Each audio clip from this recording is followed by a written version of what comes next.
Welcome to the LDN radio show, brought to you by the LDN Research Trust. I'm your host, Linda Elsegood. I have an exciting lineup of guest speakers who are LDN experts in their field. We will be discussing low-dose naltrexone and its many uses in autoimmune diseases, cancers, etc. Thank you for joining us.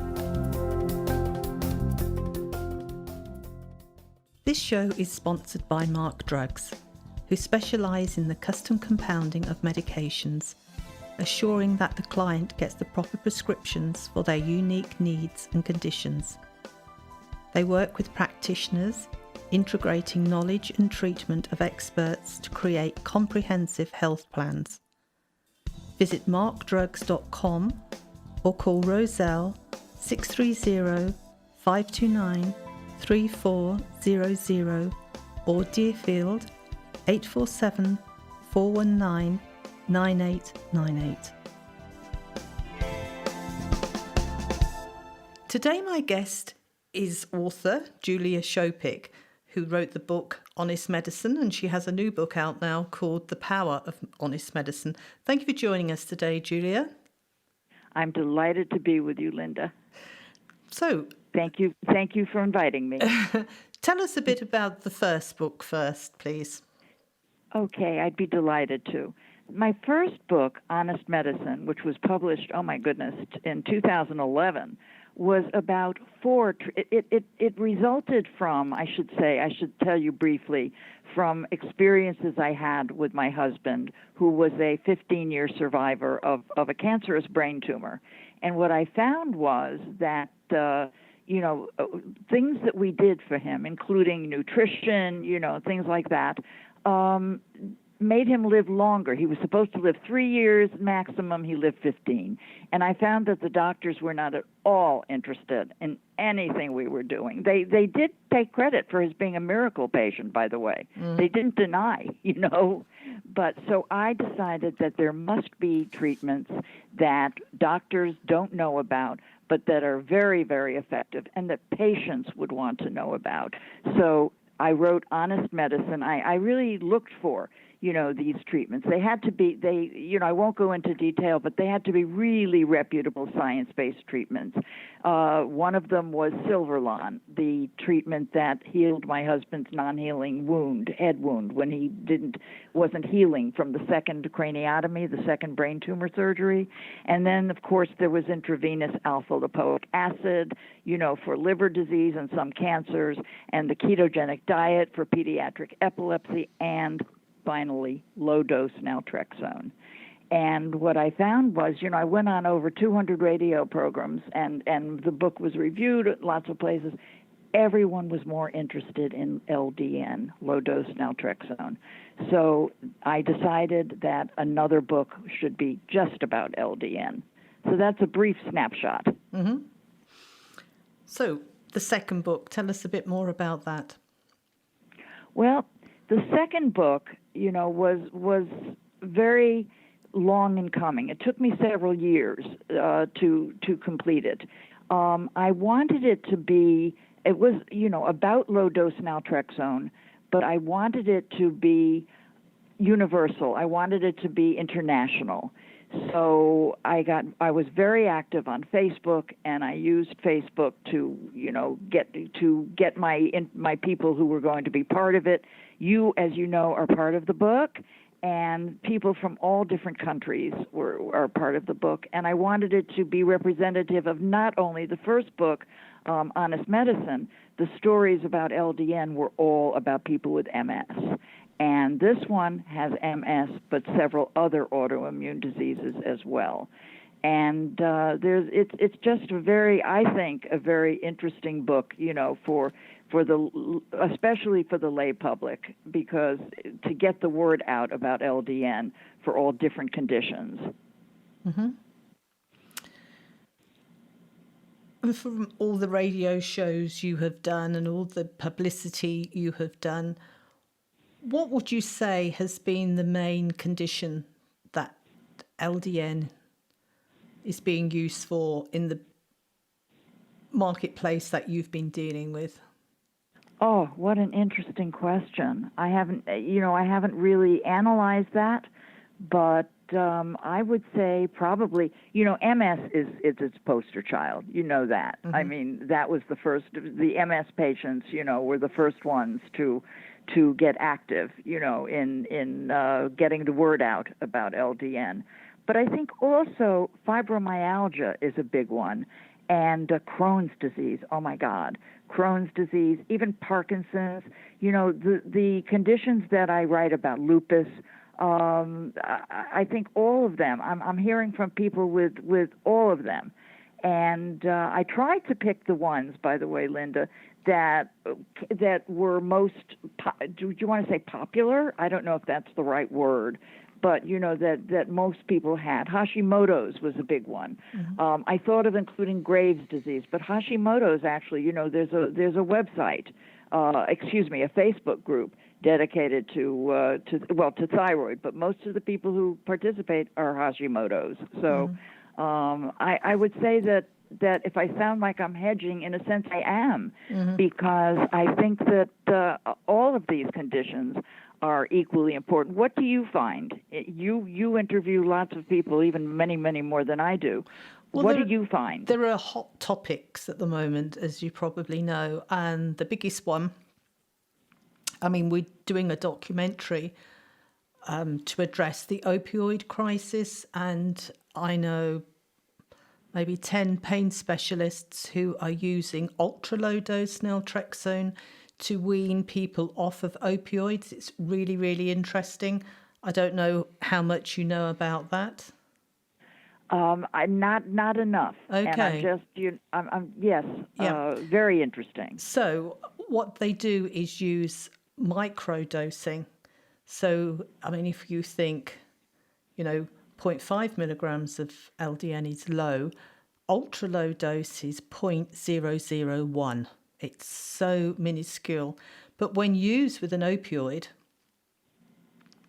it makes the opioid far more effective. So that means you can actually titrate the opioid down whilst titrating the ultra-low dose naltrexone up. And these pain specialists are getting patients who are legal drug addicts, should we say, because they have become addicted to prescription-only drugs through no fault of their own, but can't come off them because they're so addicted. These pain specialists are managing to get patients off without withdrawal and onto LDN, and it's more effective than their pain medications were, but without the awful withdrawal. It's just an absolute amazing story. So that, to me, is what I've been working on the last quite a few months now, and I find that totally amazing. And what the doctors say, oh, well, it took quite a while. It took 5 weeks or something. And I'm thinking, what? That is such a short period of time.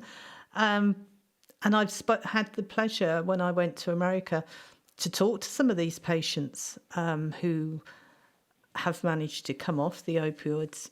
And it's just mind-blowing, absolutely mind-blowing. But of course...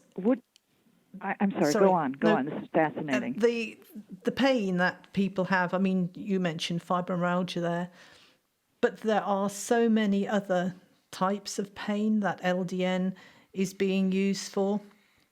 And I interviewed a doctor, and he was a podiatrist, and he was really interesting.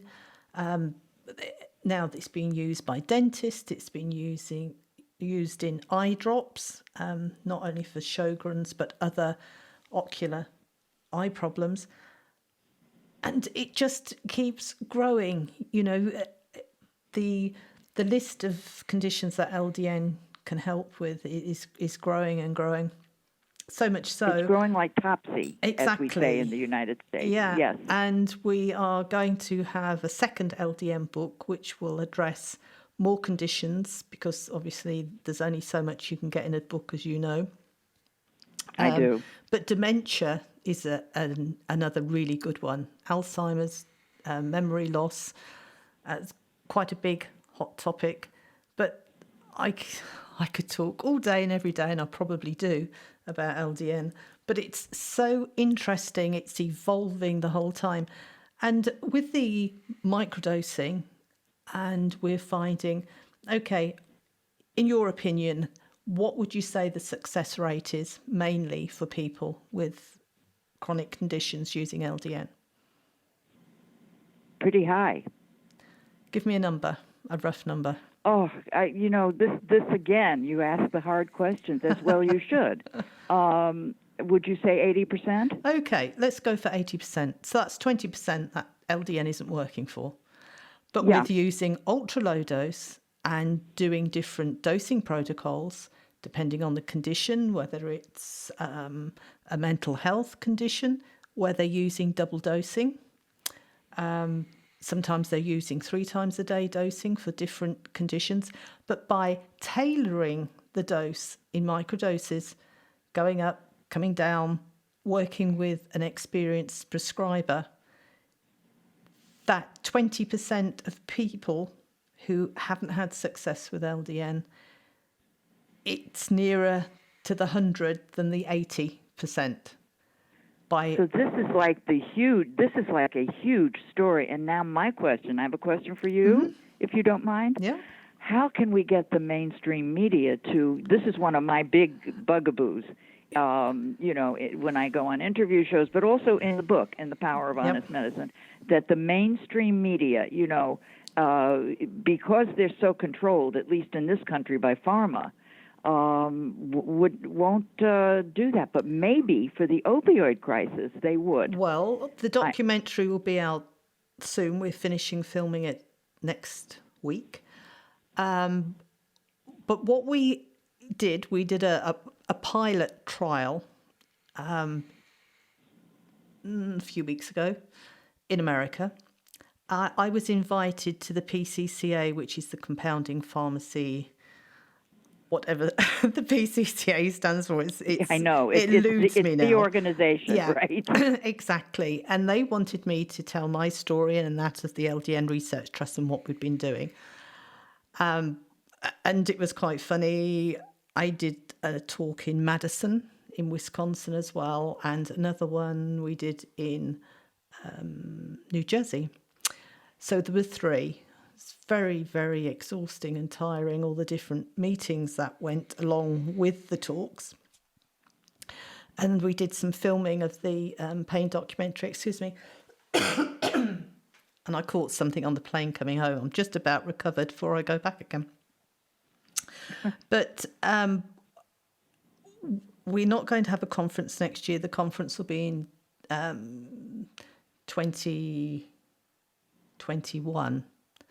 But next year, it's planned that every 4 months, we will have a whistle-stop tour in a state or overlapping states and do seminars for mainly prescribers, but patients can come as well. And this was the 2 talks that I did, not the PCCA one, but the other 2. And the one in New Jersey had around 200, 250 doctors there. It was amazing.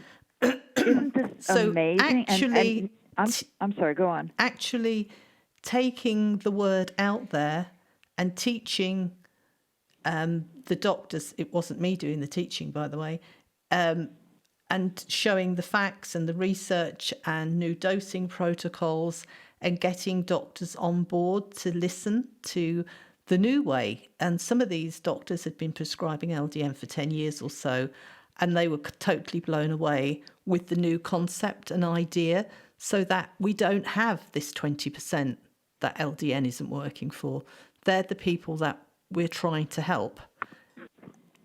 When I say trying to help, I mean, we're trying to help everybody, but we want it to have a better success rate, and it's proving to be working. So next year, by putting in the effort and doing more training, we're going to see if we can then roll it out. And doctors are really, really busy. So it's going to be pharmacists that will become educators who will be educating the prescribers in their area. So it's all to do with education and training. And that is how the word is going to, LDN is just going to explode this next 18 months. It's going to be phenomenal. And you said you're doing a documentary on the ultra low dose for opioid? We are, yes. And when will that come out? The filming will finish next week. It takes a long time for the editing. I mean, it will probably take another 6 months after filming's finished to have it all edited and put together. But it is going to be amazing. I mean, we have so many really good pain specialists who were so eager and keen to be filmed sharing their experiences. Would you be open to having that be shown on HBO or Netflix? Well, we would, yes. Let's try to talk about that, not on the air, okay? Okay. Because whatever I can do, you know I will. Yes. But I mean it. And that by the way, that would do it. Yes. Do you know what I'm saying? Yes. Because then you would get the people who are addicted and want to get off. I mean, who doesn't? They're not, the doctors aren't prescribing the opioids in many cases. Yeah. So the patients, if it were on HBO or Netflix, the patients would start demanding it. And then, you know what happened in Norway with Frank Melhus with his documentary in Norway?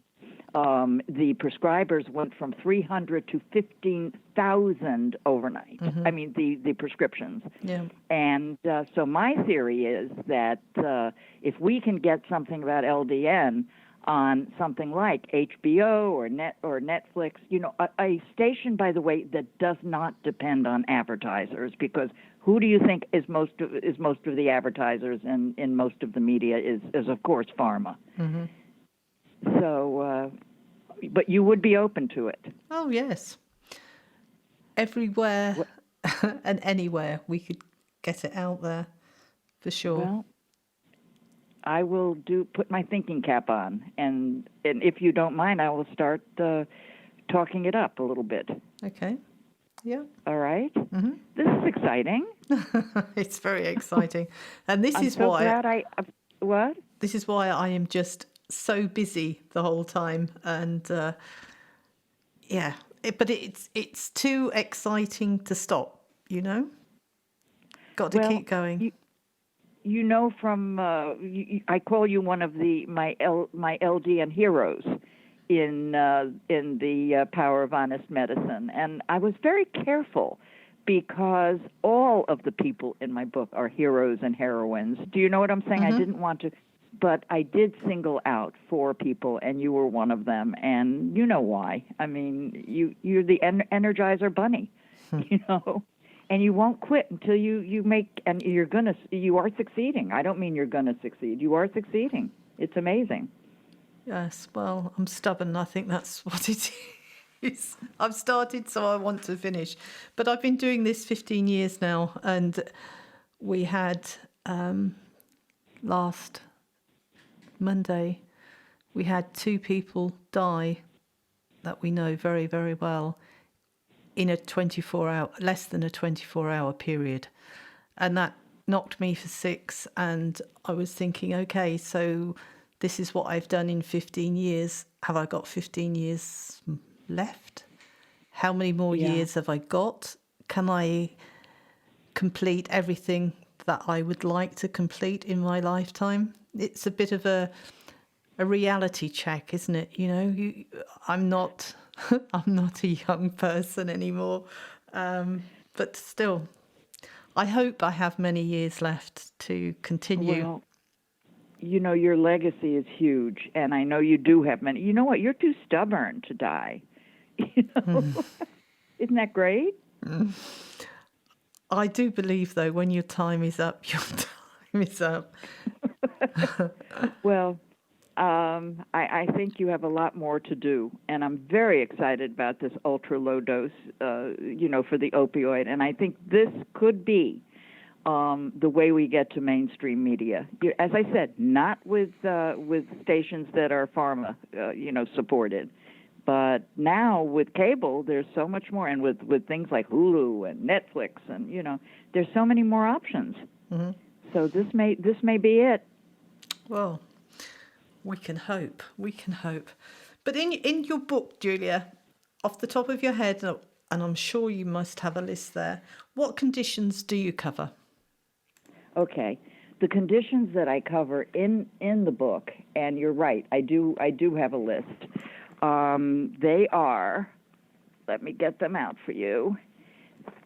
They are MS, the chronic fatigue syndrome, lupus, fibromyalgia, Hashimoto's, Crohn's, Parkinson's, psoriasis. Oh, I didn't mention that the first time around. And also, are you ready for this? I decided to include one that is not an autoimmune or even autoimmune connected, and that's Haley-Haley disease. And, it's a rare skin condition, and I'll bet you know why I decided to include it, but I'm going to tell the listeners anyway. I was gobsmacked, as we say in England, correct? Mm-hmm. When I heard that LDN, you know how LDN is hardly ever covered by the mainstream press, although that is getting better.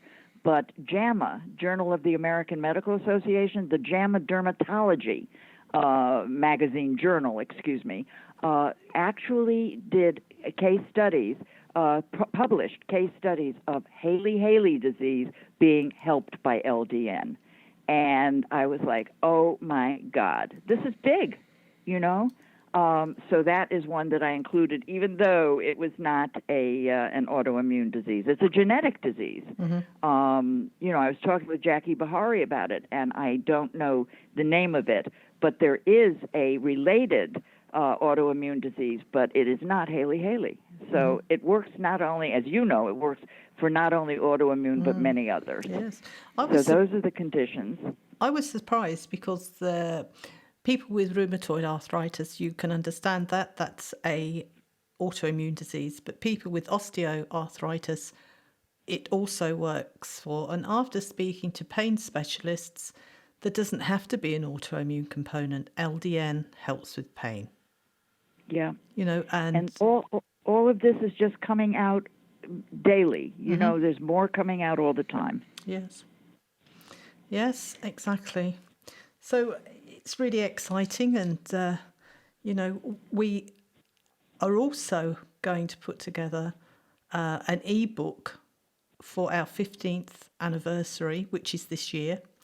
I haven't had a chance to promote that too much right now, but I will be later on, where we will be having stories of patients from all around the world, but not just patients, from prescribers and pharmacists and researchers, which will be really interesting. It will be like a ebook.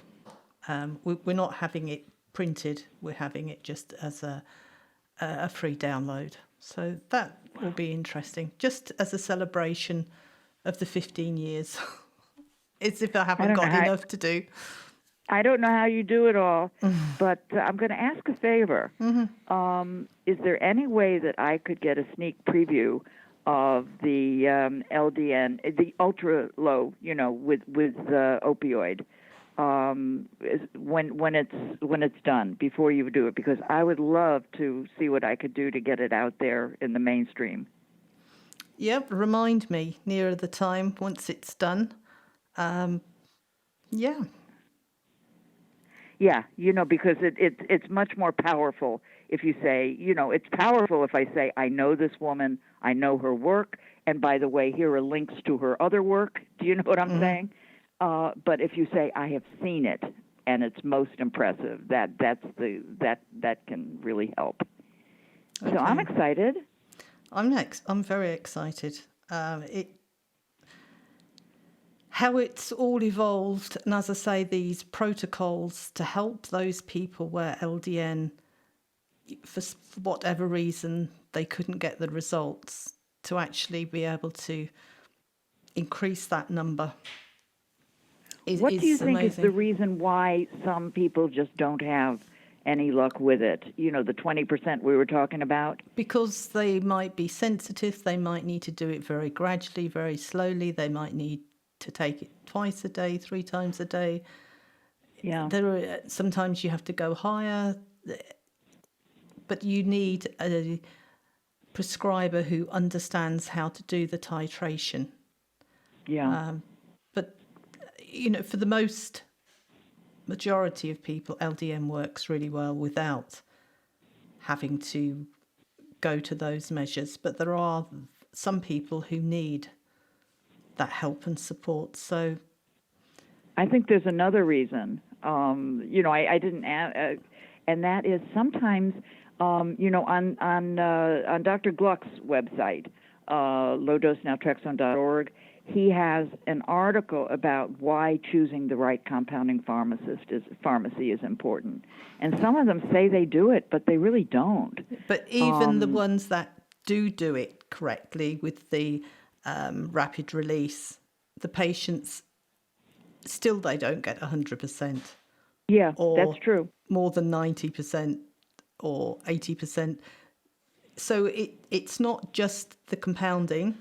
There is further reasons, And a lot of these compounding pharmacies listen to their patients. If they want a different filler, a different formula, they're open to that. It's what compounding pharmacies do. So, not meaning to contradict you, please don't think that that's what I was trying to do. No, it's fine. I'm out to learn.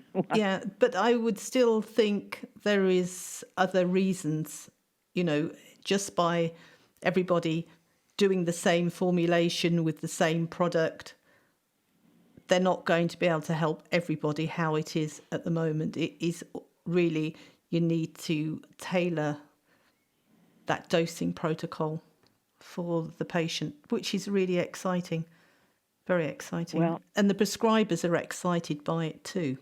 So and they're growing. I think I asked Crystal. Now I know that there are many lists out there of prescribing doctors, but I believe she told me that it's over 1,000 now on her list. So it's pretty good, huh? And her list doesn't have everybody, I'm sure. No, well, we had 8,500. So I'm surprised her list is so low. But we have in the UK new GDPR laws, which are data protection, and we now can only list on the website prescribers or pharmacists that have given us their permission to be listed in 2019. If they haven't given us our permission, they had to be removed. And we were telling people, and I think we did a big culling, I think at the end of March. We have sent 10 emails, 2 faxes, and we now have a lady who's literally calling all these prescribers and saying, you've now been removed. Would you like to be back on the list? Fill in this form. So any pharmacists or prescribers out there who are now not on our website, please get in touch. We would love to put you back. But it is an annual requirement that we have to check. And I understand we have to now have a data protection officer who does a fantastic job. If you're listening, thank you, Laurie. But we have to check because, people die, people stop practicing, people move away. So the information you have, not necessarily, if they've been on the list for 15 years, like some of them had, are still there, that the listings aren't current. So by doing it annually, at least at the end of the year, that information is only a year old. And then you have to start again the next year. It's an awful lot of work. You would not believe the months that has taken. But still, we weather these storms, and with Brexit, who knows what else we will have to do. But we've come to the end of the show, Julia. 20 minutes went to 30, and I thank you very much for being our guest today. Oh, well, I want to thank you for inviting me, and this is wonderful. Thank you so much. Thank you, Julia. This show is sponsored by Mark Drugs, who specialise in the custom compounding of medications, assuring that the client gets the proper prescriptions for their unique needs and conditions. They work with practitioners, integrating knowledge and treatment of experts to create comprehensive health plans. Visit markdrugs.com or call Roselle 630 529 3400 or Deerfield 847 419 9898.